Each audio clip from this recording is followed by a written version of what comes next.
allons donc aborder maintenant les fractions, en général la bête noire des étudiants.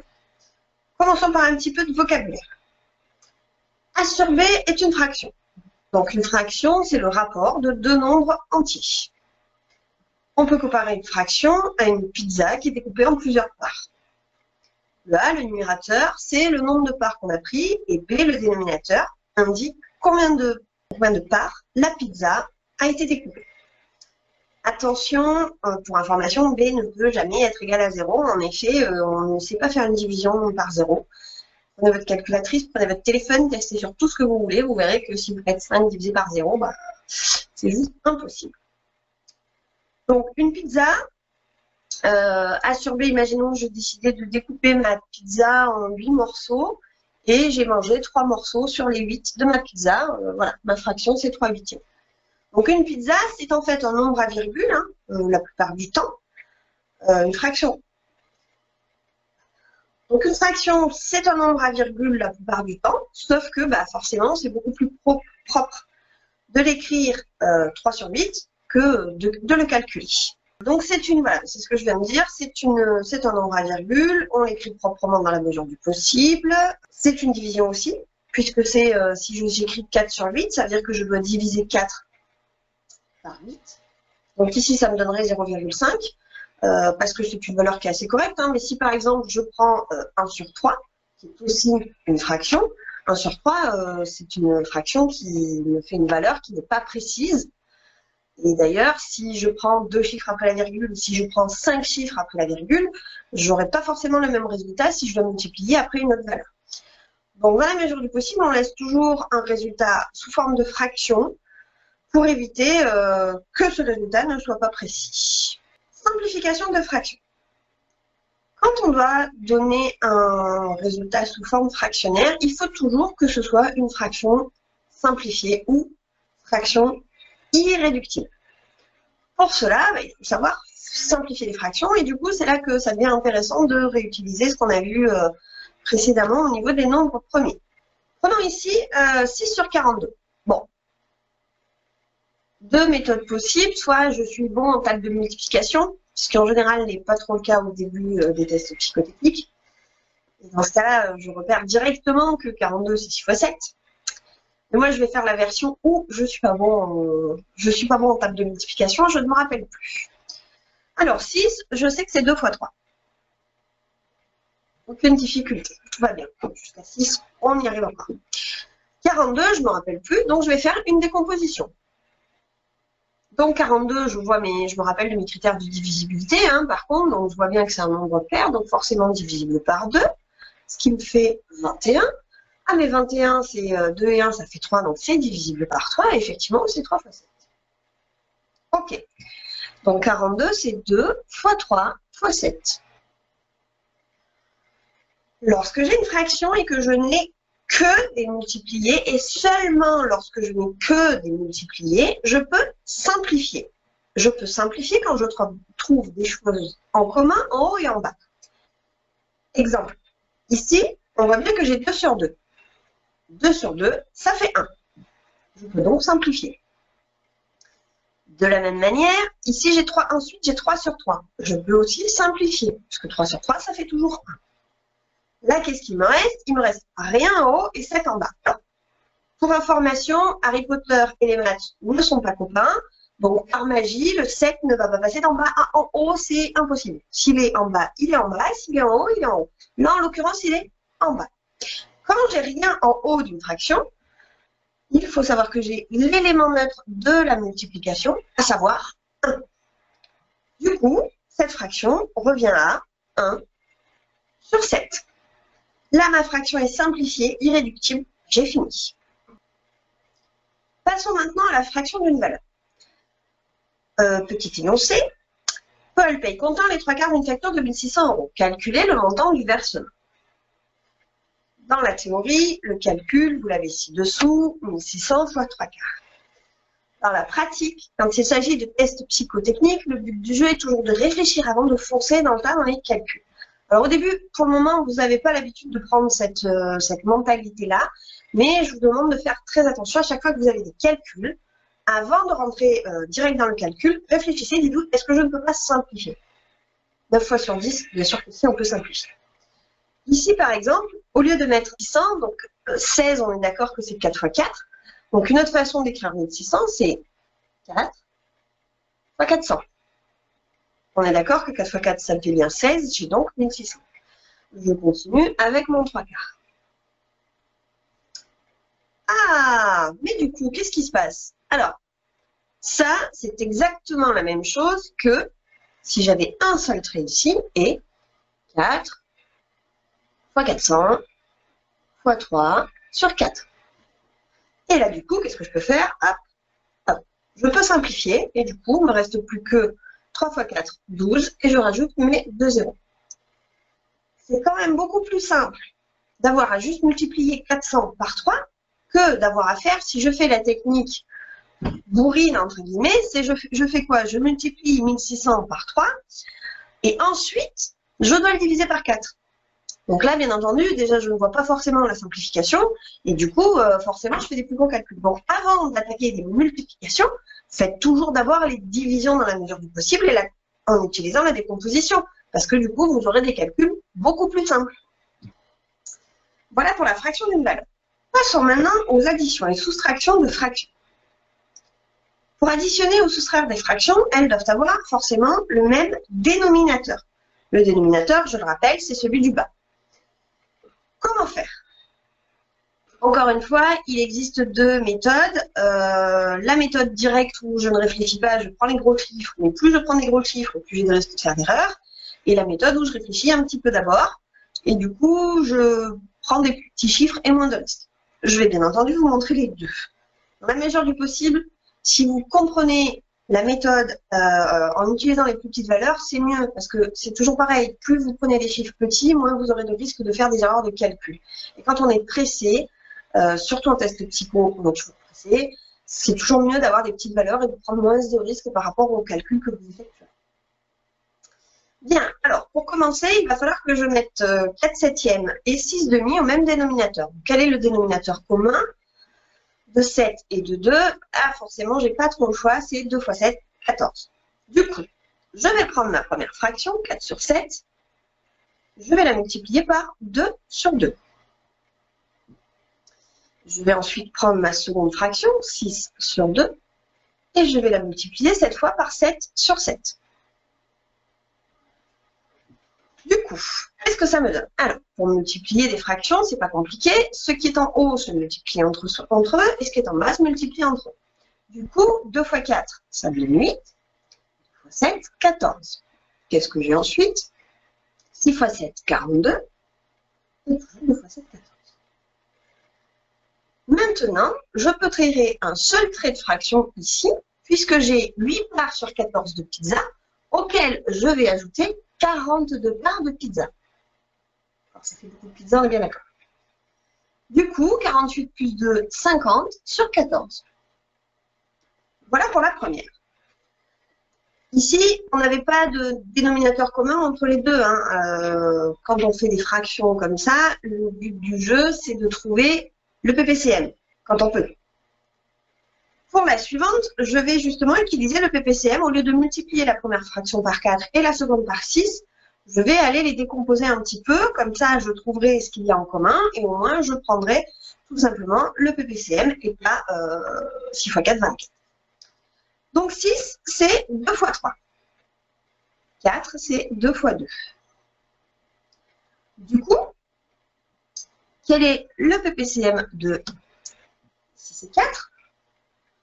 Alors, la règle dit quoi? Elle dit je prends toutes les valeurs avec les puissances maximales. Donc ici, j'ai quoi? Le 2, je l'ai au carré. Et j'aurai aussi à prendre le 3. Donc le PPCM de 6 et de 4 est 3 fois 4, 12. Du coup, je vais maintenant calculer ma fraction, mettre au dénominateur. Mais au lieu de mettre au dénominateur sur 24, je vais me poser la question à chaque fois de savoir qu'est-ce que j'ai pris, qu'est-ce qui me manque. Alors, je détaille totalement, c'est-à-dire qu'au lieu d'écrire 2 puissance 2, j'écris 2 puissance 2 puissance 3 pour une question de commodité. Je prends mon premier chiffre, à savoir le 8. Sur combien est mon 8? Mon 8 est sur 6, c'est-à-dire qu'il a déjà le 2, il a déjà le 3. Donc, qui lui manque? Il lui manque le 2. Je le multiplie donc par 2. Je laisse mon moins, ça, je ne change pas, les signes ne changent pas par magie de plus à moins ou de moins à plus, hein, il y a des règles. Donc là, en l'occurrence, je ne fais rien, donc je reporte mon signe. Si je reporte mon signe, il ne change pas. Mon 7 est sur quoi? Mon 7, il était sur 4, à savoir sur 2 et 2. Du coup, qu'est-ce qui lui manque? Il lui manque le 3. Bien. Étape suivante. 2 fois 8, 16. 3 fois 7, 21. Et mon dénominateur, je peux maintenant le calculer. Donc, je l'ai dit, 2 fois 2, 4. 3 fois 4, 12. Je continue mon calcul.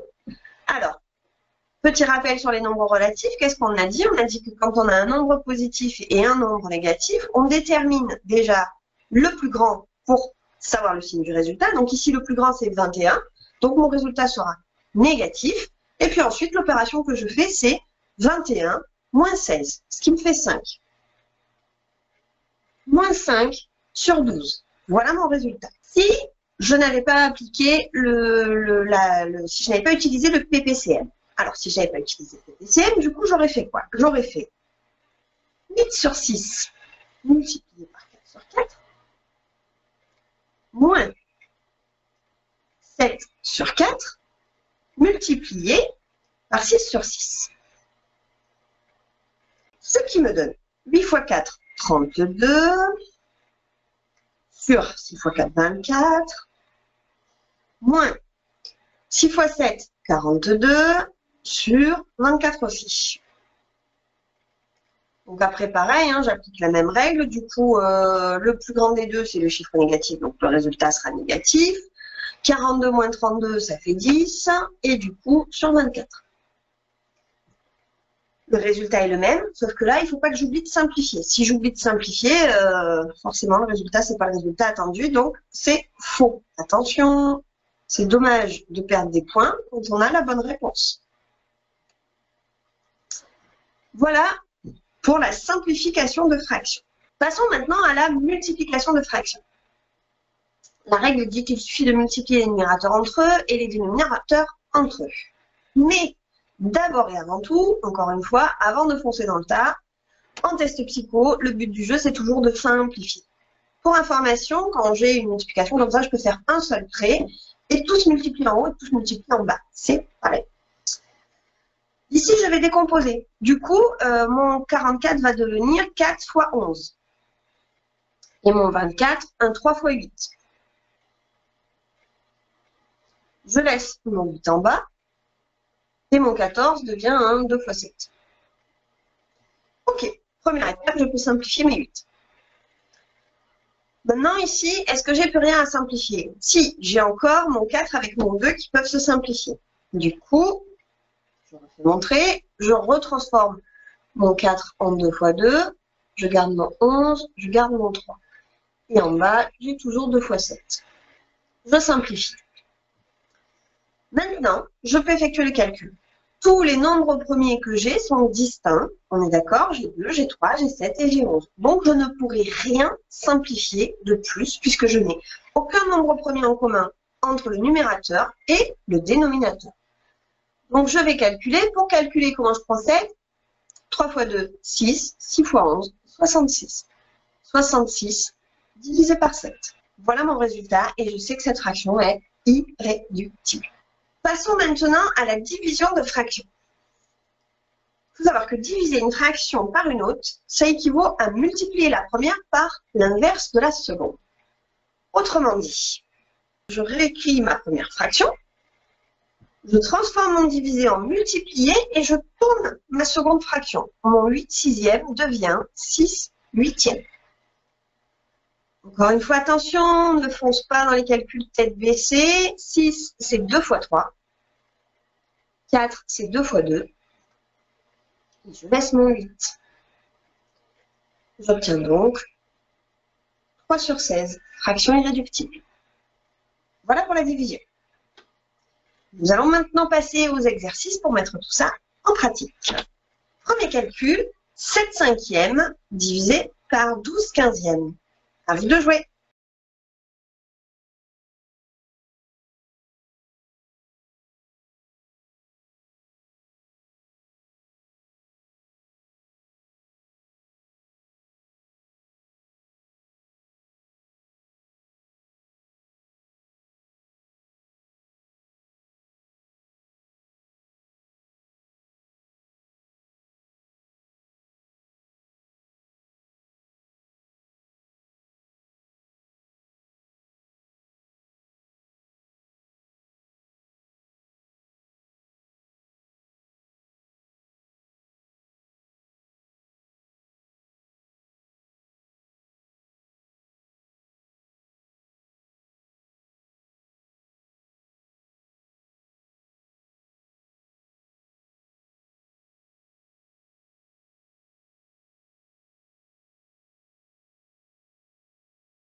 Nous avons dit que diviser une fraction par une autre, c'est multiplier par son inverse. J'inverse donc. Pour commencer, j'obtiens ceci. Attention, j'ai 15 et 5. Donc, je vais décomposer mon 15 en 3 fois 5. Et puis, je vais décomposer mon 12 en 3 fois 4. Pouf et pouf. Le résultat de cette fraction est 7 quarts. Calculez maintenant 3 demi d'un demi-litre. À vous de jouer.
Alors, la difficulté dans la plupart des tests psycho pour vous, c'est de transformer les phrases en mots. Ici, on nous donne un demi-litre. Un demi-litre, alors bien entendu, un demi-litre, c'est 0,5. C'est une façon de l'écrire. Mais vu que nous sommes dans un chapitre de fractions, on va plutôt l'écrire un demi. Quand on nous dit, peu importe la phrase, le mot de, qui ici est d'un, on est d'accord, mais c'est le même mot. Le mot 2 en mathématiques correspond à un multiplié. Donc en fait, le calcul qu'on nous demande d'effectuer ici est 3 demi de 1 demi. Ce qui me donne 3 quarts. Calculer 5 demi moins 2. Petite suggestion. N'oubliez pas de faire une mise au même dénominateur. À vous de jouer.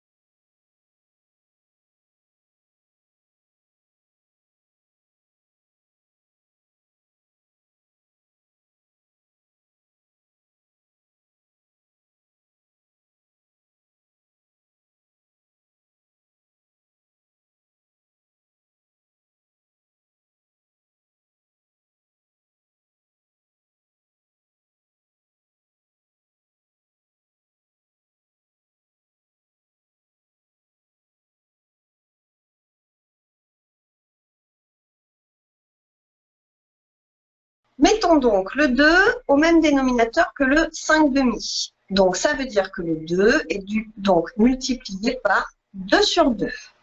J'obtiens donc 5 demi moins 4 demi,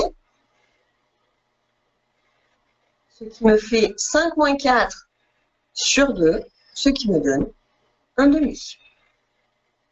Calculez 21 cinquièmes multiplié par 10 quatorzièmes. À votre tour.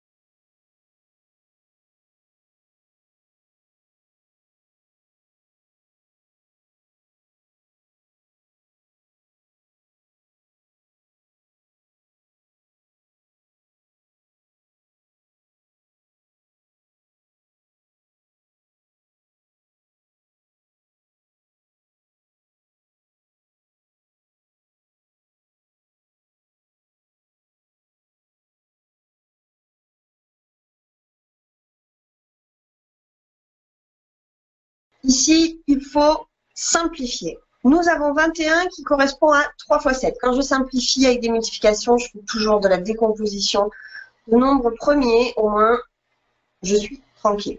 Donc nous avons 10 qui correspond à 2 fois 5, et puis nous avons au-dessous 5 qui ne bouge pas, et 2 fois 7, 14. Je n'ai maintenant plus qu'à simplifier tout ce beau monde. Qu'est-ce qu'il me reste? 3. Calculez 5 septièmes de 2800. À votre tour.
Comme je l'ai dit à l'exercice précédent, un 2 en français signifie un multiplié en mathématiques. Là encore, bien entendu, avant de foncer dans le tas, je vais décomposer. Alors, ici directement, je cherche à obtenir dans 28 un 7. 7 fois 4, 28. Du coup, je vais, au lieu d'écrire 2800, écrire 7 fois 400. J'ai choisi le chiffre qui m'intéressait, puisque de toute façon, je n'ai que 7 au dénominateur, donc il faut absolument que je choisisse 7 pour pouvoir simplifier. Je peux donc supprimer mes 7, et il me reste 5 fois 4. Et je rajoute mes 2 zéros. Exercice 6. Quand on connaît ces carrés parfaits, on est un petit peu avantagé pour celui-ci. À vous de jouer.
Ici, nous avons donc 144 qui correspond à 12 au carré et 121 qui correspond à 11 au carré.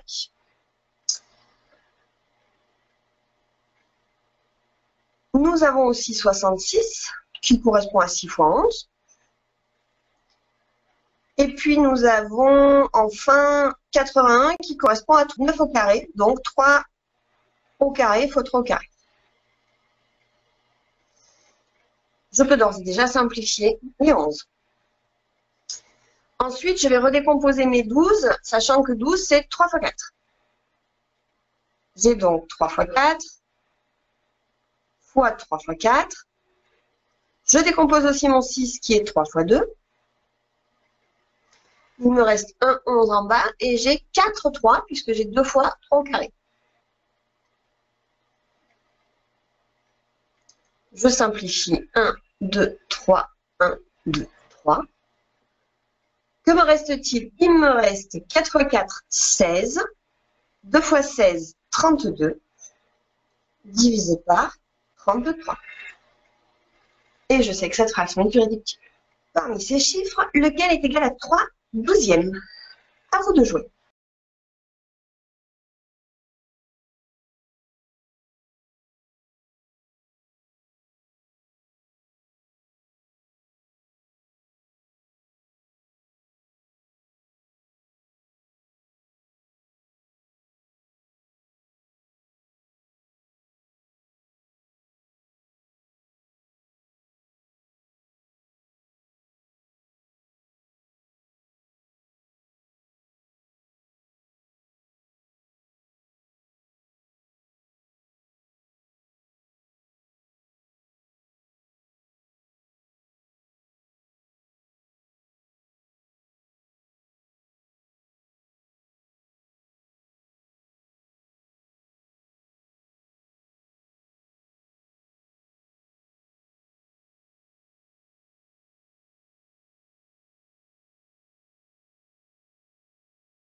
Je vais pour le moment laisser la première valeur. Je ne m'en occupe pas, puisque j'ai déjà un chiffre précis. Je vais m'atteler à la réponse B et à la réponse C, voir un petit peu en faisant des modifications, les additions, les mises au même dénominateur, les simplifications et tout ça, ce que j'obtiens comme chiffre, comme valeur. Donc j'ai pour B 3 plus 1 demi. Je dois faire une mise au même dénominateur, le dénominateur comment étant 2. J'ai donc 3 fois 2 sur 2 plus 1 demi, ce qui me donne 6 demi, plus 1 demi, ce qui me donne 7 demi. Je fais la C maintenant, donc C qui correspond à 6 huitièmes multiplié par 1 tiers. Je vais donc décomposer. 6 me donne 2 fois 3, 8 me donne 2 fois 4, et je laisse mon fois 3. Je simplifie. Et comme je l'ai dit précédemment, quand on n'a rien en haut, on a toujours 1. Ça me donne 1 quart. Attention, 3 douzièmes n'est pas une fraction irréductible, donc je vais réduire ma fraction 3 douzièmes. 3 douzièmes, 3, c'est 3 fois 1. 12, c'est 3 fois 4. 3 douzièmes est donc égal à 1 quart, qui correspond à la réponse C, sachant que 1 quart, c'est 0,25. Voilà pour cette question. Dans une école, 1/6 des étudiants sont blonds, 2 tiers sont bruns et 30% sont roux. Combien y a-t-il de bruns?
Dans ce genre d'exercice, on va nous donner une partie en fraction, une autre partie en chiffres. Le but du jeu étant de trouver à quelle fraction correspond le chiffre qu'on nous a donné.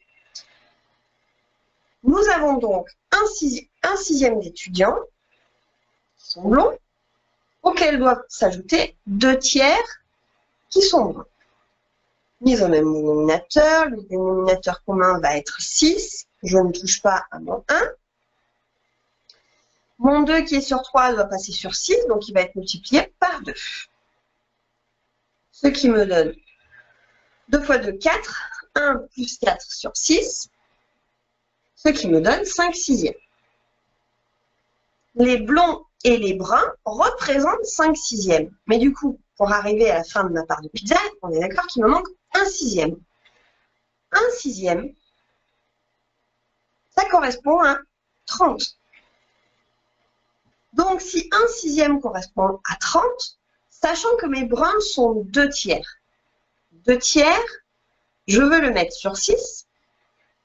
Pour le mettre sur 6, je vais multiplier en haut et en bas par 2. Donc 2 tiers correspond à 4 sixièmes. Si 1 sixième correspond à 30 personnes, 4 sixièmes correspond à 4 fois plus. 4 fois 30, 120. J'ai 120 bruns. Dans une famille avec 3 enfants, le père meurt, la femme reçoit la moitié de l'héritage. Le reste sera partagé équitablement entre les 3 enfants. Quelle sera la part de l'héritage de chacun des enfants? À vous.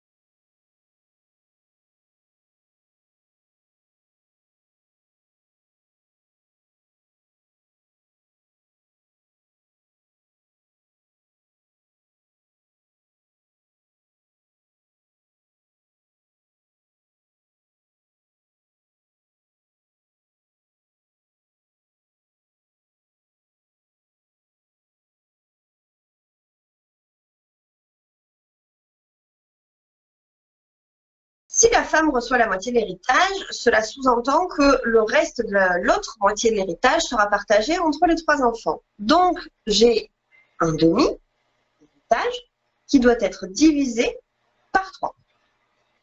C'est exactement comme si j'avais 3 sur 1. Et là, du coup, j'applique la formule qui dit que diviser une fraction par une autre, c'est la multiplier par son inverse. Ce qui correspond à 1 demi fois 1 tiers. Ce qui correspond à 1 sixième. Chaque enfant aura 1 sixième de l'héritage. Si je prends 1 tiers d'un gâteau, c'est moins que la moitié. De combien est la différence? À vous de jouer.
Ici, on parle du tiers d'un gâteau. Ici, on parle de la moitié. On dit que le tiers, c'est moins que la moitié. Et on nous demande de faire la différence des deux. Donc, il me suffit juste de faire 1 tiers moins 1 demi. Mise au même dénominateur. Le dénominateur commun, c'est 6. Le premier 1 est sur 3, il va falloir que je le multiplie par 2. Le deuxième 1 est sur 2, il va falloir que je le multiplie par 3. Ce qui me donne 2 moins 3 sur 6, ce qui me donne moins 1 sixième. La différence est de 1/6. Dernier exercice. En tant qu'infirmière libérale, j'ai gagné une somme d'argent ce mois-ci. Les impôts prélèvent à la source 1/3 de cette somme. Puis, les autres charges représentent 1/9 du montant restant. Quelle part de la somme de départ aurais-je réellement? À vous.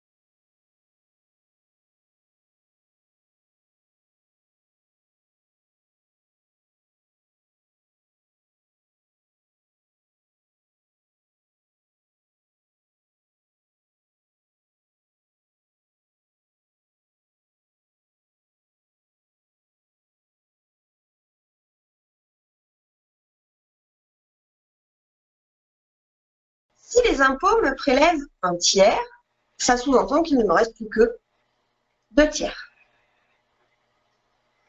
De ce tiers-là, j'ai 1/9 qui disparaît.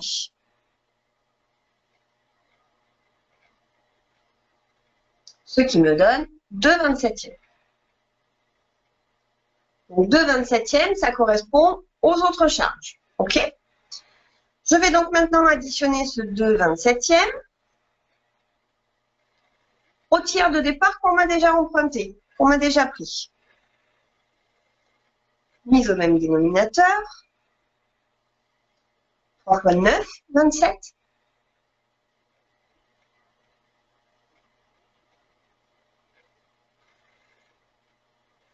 Les impôts me prennent donc 11/27.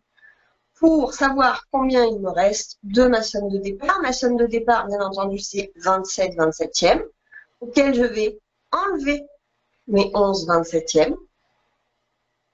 Il me restera donc 16/27 de la somme de départ. Voilà en ce qui concerne les fractions.